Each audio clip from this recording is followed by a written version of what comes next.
8वां प्रश्न है, दर्शाइए कि किसी समबाहु त्रिभुज का प्रत्येक कोण 60 अंश का होता है। तो हमें क्या दिया है, एक त्रिभुज दिया है और वो त्रिभुज कैसा है, समबाहु त्रिभुज है। ठीक है, तो यानी कि समबाहु त्रिभुज किसे कहते हैं, जिस त्रिभुज की तीनों भुजाएं बराबर होती हैं। समबाहु, सम मीन्स समान, बाहु मीन्स भुजाएं। तो दिया है समबाहु त्रिभुज, नाम क्या है इसका, ABC। क्या नाम रखा हमने इसका, ABC। तो त्रिभुज समबाहु है तो इसका मतलब क्या होगा, तीनों भुजाएं बराबर होंगी। यहां पर चाहें तो आप लिख सकते हैं अर्थात AB दूसरी भुजा BC के बराबर और ये तीनों CA के बराबर, यानी कि तीनों भुजाएं क्या हो गई, बराबर हो गई। हमें क्या सिद्ध क्या करना है, हमें सिद्ध करना है कि प्रत्येक कोण का मतलब क्या हो गया, फिर कितने कोण बने, एक A पर, एक B पर, एक C पर। तो कोण A, कोण B और कोण C तीनों बराबर हैं और जो इनका मान है कितना है, 60 अंश के बराबर है। हमें ये सिद्ध करना है। हल करते हैं।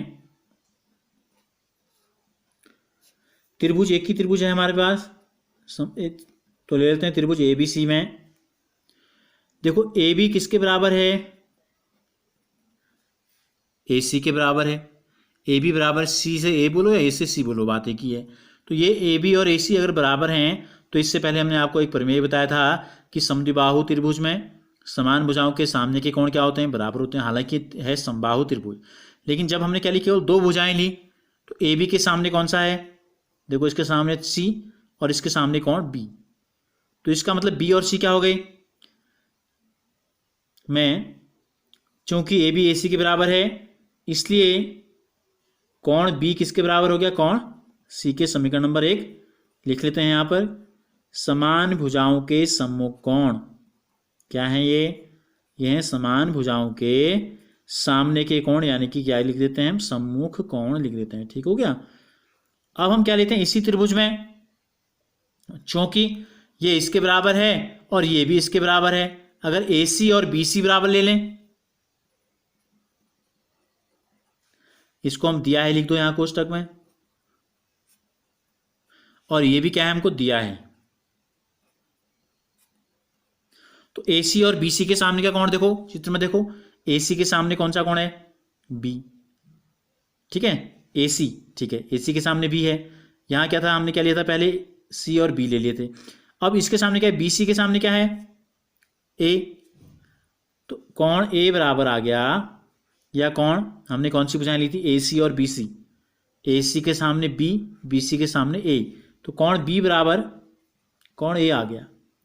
समीकरण नंबर 2, वही कारण जो पहले था, क्या था, समान भुजाओं के सामने के कोण यानी कि सम्मुख कोण।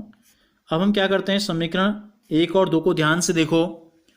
समीकरण 1 और 2 में क्या समानता है, कोण B C के बराबर है या कोण B A के बराबर है। तो यानी कि इसलिए क्या हो गया, कोण A, कोण B और कोण C तीनों बराबर हो गए। समीकरण नंबर 3 ले लेते हैं, कोष्टक में लिख दो, समीकरण 1 व 2 से,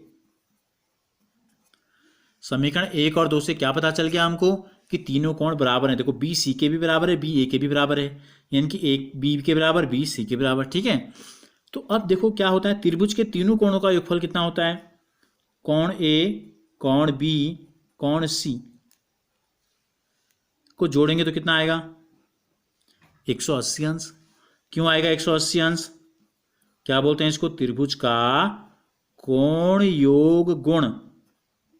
कैसा गुण है, यह है त्रिभुज का कोण योग गुण है। ठीक है, यानी कि त्रिभुज के तीनों अंतःकोणों को जोड़ के 180 आता है। अब तीनों का मान एक ही है, चाहो तो A रख लें, चाहे तो B रख लें, चाहे तो C रख लें। तो कोण A, B का मान भी A रख दिया, C का मान भी A रख दिया, तो कितना होगा, A को 3 बार जोड़ेंगे तो थ्राइस हो जाएगा, यानी कि 3 गुना हो जाएगा 180 का। तो कोण A का मान कितना आ गया, 180 का 3 टुकड़े कर दो, 3 6 18, 1 0 लगा दो। ठीक हो गया। तो कोण A का मान आ गया 60 अंश। कोण A का मान कितना आ गया, 60।